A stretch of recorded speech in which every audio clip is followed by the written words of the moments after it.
الحمد لله رب العالمين والصلاة والسلام على خير خلقه محمد وآله وأصحابه وأتباعه أجمعين. أما بعد،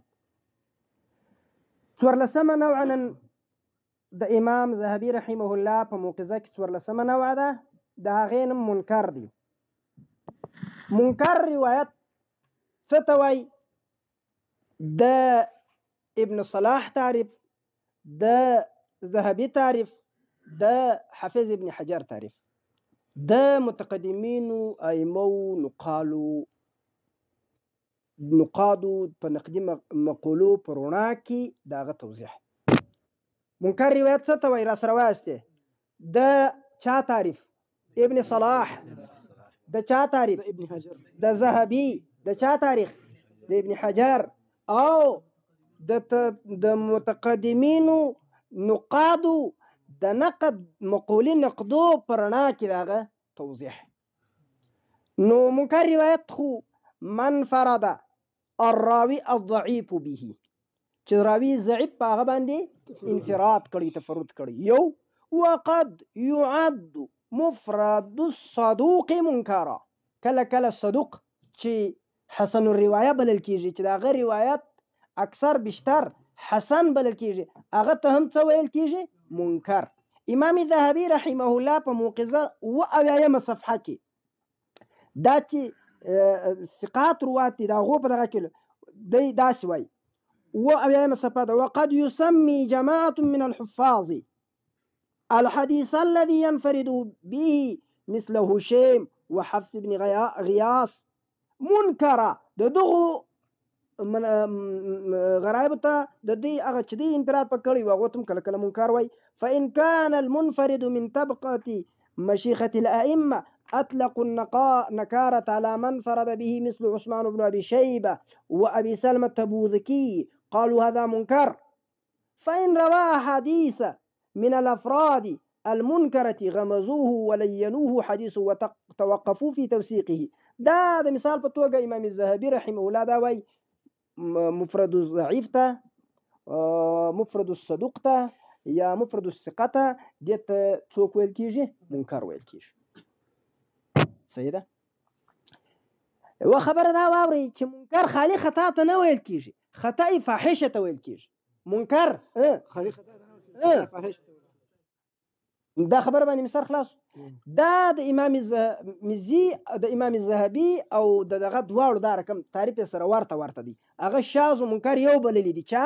امام ابن صلاح رحمه الله. دا د امام الذهبي رحمه الله بیا دا دی چې منکر هغه د مفردات د ائمو ته دې ته منکر ویلي دي.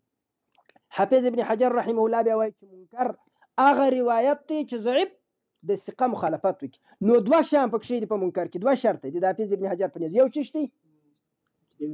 ضعیف. بل چش دی؟ بل مخالفت پکې. څو قاعده پکې دي؟ دوه. چش به ضعیف، بل به چش وي مخالفت. نو که چیرې ثقه او مخالفت یې کړی دي بیا د منکر نور ته وایي. په دغه وجه باندې د امام داود باندې تعقب کړی دی په هغه حدیث الخاتم کې، وایي دا خو منکر خو په دې وجه ورته ویلي چې دا دی دا روایت دې ته باید منکر نه وای ویل سوي، ځکه همام ثقه دی، باید شاذ ورته ویل سوي وي. خو به هرحال ائمه نقاد دا رقم خبره نه کوي. ائمه نقاد نو څو شان مو ویل؟ ابن سلام مو وایي، مزي مو وایي، ابن حجر مو وایي. د ائمه نقادو خبره دلته کومه. نور باره د منکر درسونه پر بورډ درته وایم. هغه د ائمه چې کوم شاته منکر وایي هغه هلته پر بورډ درته توضیح کوم چې ائمه چا چاته منکر وایي. په خوله یې اوس مثالونه دغې درښیم. ائمه اطلاق د منکر دا ډېر عام کوي. څنګه کوي؟ کله کله تفرد د ثقه ته ووایي، تفرد ثقه تفرد کړی دی ووایي چې دا چش دی؟ منکر. یو کله کله تفرد د ضعیف ته څوک ووایي، ضعیف چش کړی تفرد کړی دی څه وایي؟ وایي دا منکر. ګوره چې ثقه تفرد وکړي د ابن حجر رحمه الله د دوه شرطو څخه یو شرط کې موجود سو، یو هم نه دی کې موجود، ځکه هغه خو دوه کم شرطونه ویلي. یو دویم چې کله کله ضعیف تفرد وکړي د ابن حجر رحمه الله کم شرط کې موجود سو؟ د مخالفت کې موجود سو. او چې دا دوه کله کله ضعیف مخالفت وکړي دې ته منکر ویل کېږي. دلته د ابن حجر دواړه شرطونه څه دي؟ پوره دي.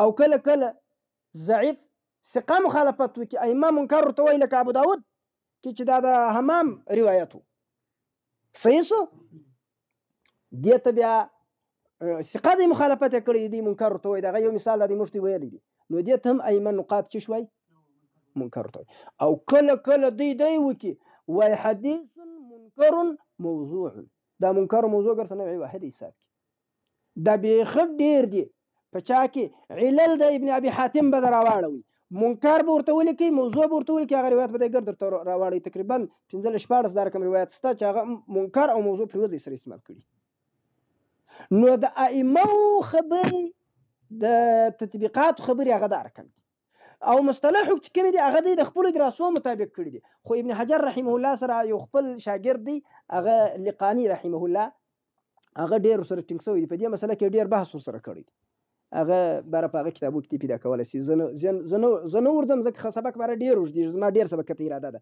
به هر حال خبره دا ده اصطلاح به مرتد اهل اثر اصطلاح څوک په لاس راکړي خپل اصطلاح چې ده هغه مرتل ته په تطبیق کې پیدا نه کوي صحیح ده نو په دې وجه د اصلي خبرې هغه دي چې ائمه نقاد یې راته کوي صحیح شو نو دا څلور شیان مې دلته زده ده اوس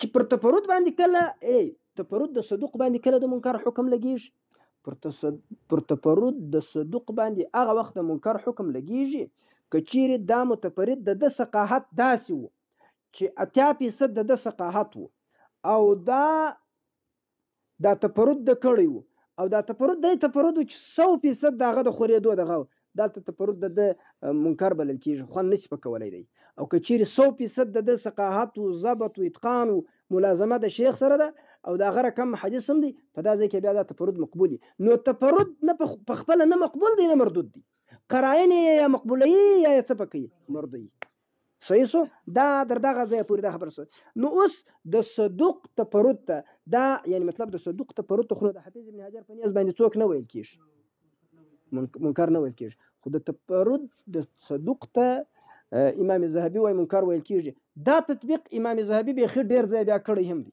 علامه ابن قطان رحمه الله هغه یو کتاب لیکي الوهم والایهام په هغه کتاب کې د امام ترمذي یو روایت راخستی دی امام ترمذي هغه روایت ته حسن ویلی دی برای ابن قطان وای زما په دې خبره سر نه خلاصیږي چې د ولې دا حدیث حسن ګرځولې دي دا تصحیح دی حدیث یې ولې نه ده کړی رجال هم ثقات سند هم متصل دي نو دی ولې حسن ورته وای ولې صحیح نه ورته وای صحیح ده دا د یو مسله کې کړه ده دا شوي ولا ادري لما لم يقل صحيح زه نه یم خبر چې ولې د صحیح نه دی ویلی چې حسن ورته ویلی دي فإن رجاله ثقات ولا انقطاع ولا اختلاف نه انقطاع سته نه اختلاف سته رجال ثقات نو د ولې وګورو صحیح نه دی ورته ویلی څوک ورته ویلی دي دا څوک وای ابن قطان رحمه الله وای امام ذهبي پر دې باندې بیا تعقب کړی دي 4 رقمه تعقب یې کړی دي وای دا نو چې ډېر دغه وکړي نو حسن بسي لکه دا چې ورته ویلی دي برای وجه ذکر کوي انور وجه زه نه وایم خالد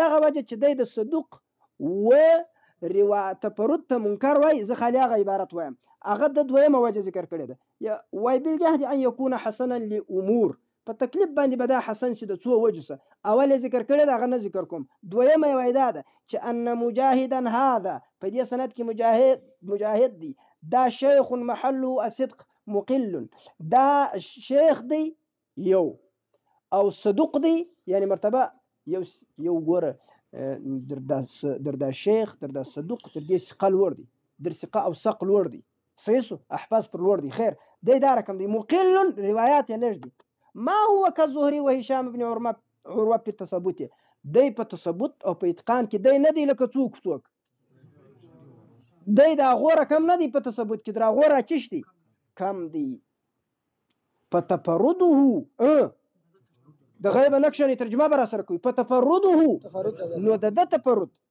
بالجهد ان يكون صحيحا غريبا دا په ډېر تکلیف باندې دا کېږي چې د صحیح او غریب سي ولو استنكر حديثه هذا لصاغه کله د روایت منکر وبللی سي نو هم لصاغه یعنی ګوره یعنی دا دی شیخ دی د ثقه په رتبه کې د مقبول پر وکه خو وای کده د تفرد ته څوک مو ویل سي منکر مو ویل سي نو چشتي وګور ما درته وویل چې ذهبي وایي چې قد يعد صدوق مفرد الصدوق منکره، یعنی دی دلته وایي که چیرې دا د ده متوجه نه یاست، که چیرې د دا شیخ ورته پرود ته کوی څوک وویل سي منکر هم به جایز. صحیح سو. یو دویم د په میزان الاعتدال کې یو راوي راخستی دی په محمد ابن المصطفى الحمصي، دا د په نیز باندې صدوق دی. صحیح ده. خو بل ځای کلام کې عباره وایي هذا لا يعرف باسناد سوى هذا، وایي دغه حدیث د دې سند بغیر په بل سند نسته، هغه سند د ابن مصطفى دی، او ابن مصطفى د په نیز څوک دی؟ صدوق د مقبول رتبه ده. صدوق د چا رتبه ده؟ مقبول رتبه ده. نو دی عباره وایي وابن المصطفى يعد تفرده منکرا. ابن المصطفى دا خو څوک دی؟ صدوق دی، خو د ده تفرد چش ګرځي منکر. ګوره دا تطبیقي جانب د ذهبي دی و دې هلته دا اجرا ده.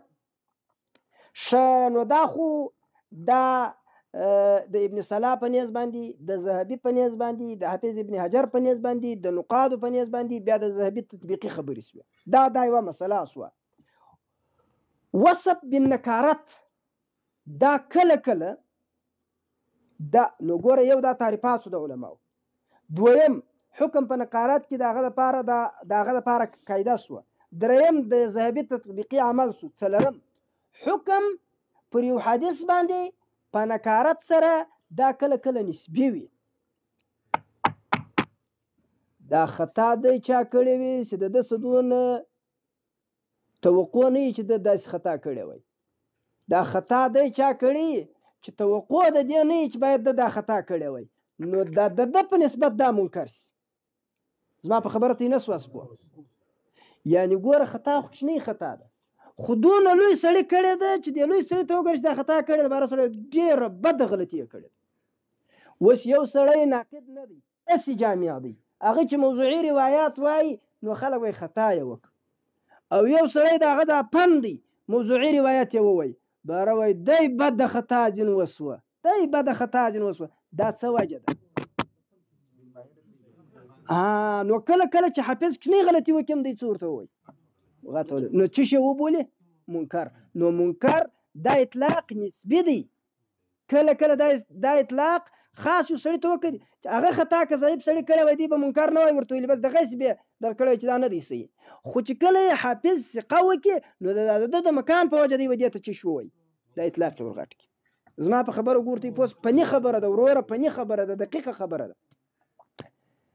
او حافظ ابن حجر رحمه الله په منکر کې مطلب هغه انتهایی دغه یې کړی دی، هغه شرایط یې پکې لګولي، خو هغه د ائمه د تطبیقات سره نه ځي. نو به هر حال خبره هغه ده چې د ائمه و نقادو چې بس پر کوم شي د منکر حکم ولګوي هغه منکر دی. بیا که شل علما هم راسي متاخرین هغه حکم بدلی نیسي بدلولی. ائمه و نقادو چې پر کوم شي باندې اتفاق وکړي، ځکه هغه اوس په ذهبي ته راځي. ذهبي بیا درته وایي چې د ائمه و نقادو سره ډېرې وسایل وي، هغه د متاخرینو سره نشته. په غریب کې به هم اوس راسي چې د متاخرین لپاره دا نشته چې دی وایي چې دا حدیث غریب دی. ولې؟ تا خو به 500 مراجعو ته دغه کړي رجوع کړي، نو کېدای شي 800 مراجع هغه اوس ورکړي تا ته ګرځوي نه، دا متقدمین ته ګردي په مخ کې پرتې وي. نو هغو ته پاره حکم اگر چې احاطه کلیه یو الله لرله، یو رسول الله صلی الله علیه وسلم مبارک له د خپل حدیث باندې، نور خو احاطه کلیه هیڅ چا لره نشته، خو بیا هم د هغو مخ ته اکثره دغه چې دي دا پراته ول. نو هغو چې کوم حکم وکړي حکم هغه دی، بیا متاخرین په هغه حکم بدلولو باندې څه نشي کولی. صحیح ده؟ دا ده. درې بل شی چې د 15مه نوه الغریب. حافظ صاحب ذهبي رحمه الله یوه نوه پرېښو عزیز. عزیز څه ته وایي؟ عزیز دی وایي چې دوه یا درو کسانو روایت کړي، دا د ابن منده صدی را نقل کړي دي دا دغه. نو اصل خبره دا ده عزیز متقدمین علما دا عزیز یعنی مخکینی علما دا عزیز دا په معنا سره د په لغوي معنا استعمالوي، او لغوي معنا قلت یعنی روات یې لږ وي، او د اسنان او ثلاثه چې ذکر کړي دي دا د تحدید دپاره نه دي ذکر کړي، دا خالص د دې دپاره ذکر کړي دي چې یعنی معنا لږ روات وي، یعنی حد د شهرت ته نه رسېدلی، هغو په دغه معنا باندې استعمال کړي دي. او وروسته دی بیا په دا معنا استعمال کړي دي چې بس در دوه بیا روات در درې بیا نو روات نه زیات، که زیات بیا مشهور دی. خو دا خبره نه ده، بلکې دی ده چې دا عزیز دا معنا چې قلیل راویانو روایت کړي، حد د شهرت ته لا نه رسېدلی. صحیح سو دا نوع د پرېښه د موږ دا دغه رسېدلې ورسره مراد غریب څه ته وایي؟ ضد المشهور. غریب چش دی؟ ضد د مشهور دی. دلته بیا د غریب په تعریف کې ابن صلاح هغه دا غریب او فرد د دې در مابین عموم و خصوص بولي، او ابن حجر وایي چې غریب او فرد یو پر بل اطلاق کیږي، خو غریب دا ته وایي، تفرد دا ته وایي چې دا تفرد په اصلي سند کې، په اصلي سند کې یعنی تابعي واضح سوی په هغه باندې دې ته ویل کیږي تفرد، او دا فرد بلل کیږي. او کچيري تفرد په نسبت یو خاص سړي ته په سند کې یو بل چا د اصلي سند سره دی خواته بیا یو چا تفرد کړیو یو شخص، بیا غریب نسبي ورته ویل کیږي. فرد هغه چاته ویل کیږي چې په اصلي سند کې تفرد، غریب نسبي هغه چاته ویل کیږي چې د اصلي سند را دی خواته بیا یو چا تفرد پکړي. نو تفرد به خامخا شخص په تفرد کې خامخا څوک وړي دی شخص وړي. حافظ ابن صلاح رحمه الله هغه بیا وایي چې تفرد او تفرد دی ته وایي ما تفرد به شخص او جماعه، چې تفرد یا شخص پکړي یا جماعت پکړي. او فرد بیا دی ته وایي چې شخص تفرد پکړي. غریب دی ته وایي فرد دی ته وایي چې شخص یا یو جماعت خاص تفرد پکړي. غریب دی ته وایي چې شخص تفرد پکړي. بیا راته وایس ګرد راته وایس فرد چش ته وایي؟ فرد چش ته وایي؟ شخص. سم بیا راته وایس بیا زما څه غلطیږي. فرد څه ته وایي؟ چې شخص یا جماعت تفرد پکړي. غریب څه ته وایي؟ نو اوس د غریبو د فرد په مابینځ کې عموم و خصوص دی. فرد عام دی، چاته هم ورغلی دی، او غریب چش دی؟ نو هر غریب دا څوک دی؟ فرد دی، خو هر فرد غریب نه دی، ځکه چا به تفرد پکړي؟ جماعت به تفرد پکړي. الحمدلله چې د کمیسار په خلاص خو ډیره به شي، کمنو په خلاص نو ډیره به مشکل وي. په خلاصو او اوس نو ابن حجر څنګه وویل چې فرد هغه دی چې تفرد یې په اصلي سند کې وي، غریب هغه دی چې تفرد یې د اصلي سند سما شوه په بل ځای کې شخص پکړي. دا یو خبره. او دا د چا خبره ده؟ ابن حجر. ابن صلاح رحمه الله وای فرد هغه دی جماعت یا شخص چش پکړي، او غریب هغه دی. نو فبين العموم والفرد عموم وخصوص، فبين الفرد والغريب عموم وخصوص. الفرد فرد چش دی؟ عام دی. غریب چش دی؟ خاص دی. فكل غريب وليس كل فرد غريبا، لأنه يمكن أن يكون تفرد به أهل مصر. صحیح سو او صحیح خبره ده. چا د تطبیقاتو د ائمو سره د چا خبره لګیږي؟ دا د ابن صلاح خبره لګیږي. د ابن حجر در خبرې د ابن صلاح خبره وزنی ده وجه. او دا زموږ خپل مزاج هم دی، الله پاک په دې مزاج کې دا راایشتي چې کوم سړی مخکې نه وي موږ ته د هغه خبرې ښه خوند راکوي. بس د ابن حجر در خبره د ابن صلاح خبره ښه خوند راکوي، او ابن صلاح د ابن حجر ښه په سوونه کلونه مخکې تېر سوی هم دی. نو زموږ د مخکینیو علماو سره ډېر محبت دی، در هر چا مې ډېر ورسره محبت دی. موږ د مخکینیو علماو خبرې صحیح کوو، محبت مې ورسره ډېر دی. محبت نه څوک محبت سیده دا مې ورسره ډېر دی. هغه ما چې محبت وایي هغه غلط و، و چې دا زه محبت وایم دا صحیح دی. صحیح سو تیم بیا محبت وایي. د ابن صلاح خبره ولې ورسره صحیح ده؟ امام ابو داود راواړو، دا نور ائمه راواړو، دا خبره کوي وایي تفرد به اهل بصره، تفرد به اهل الشام، تفرد به اهل مکه من اهل البصره. نو ګوره هغه ته یم چش استعمال کړی دی، د یو جماعت خبرې ته یم چش استعمال کړی دی، فرد استعمال کړی دی. نو د چا خبره دقیقه ده؟ در دې ځای خو په پوه شوسته راځي. شه دا غرابت یوار به د خبرې پرکو بیا به درته وایم چې ضد المشهور غریب ضد مشهور دی. فتارة ترجع غرابته الى المتن وتارة الى السند کله کله غرابت په متن کې وي، کله کله غرابت په سند کې وي. خو ګوره غرابت که په متن کې وو حتما به د دې وجه دا وي چې غرابت به هلته په سند کې. یعنې ګوره چې یو شي ته موږ غریب وایو، موږ دا شی په متن کې دا تورې غریب دی، نو دا غریب یې موږ دې څه معلوموو، موږ دا یوه سړي دا راوړی دی، دا نور نه دی راوړی. نو غرابت که په متن کې رالی حتما دا به منتج د چا سوي، مولود به د چا سوي،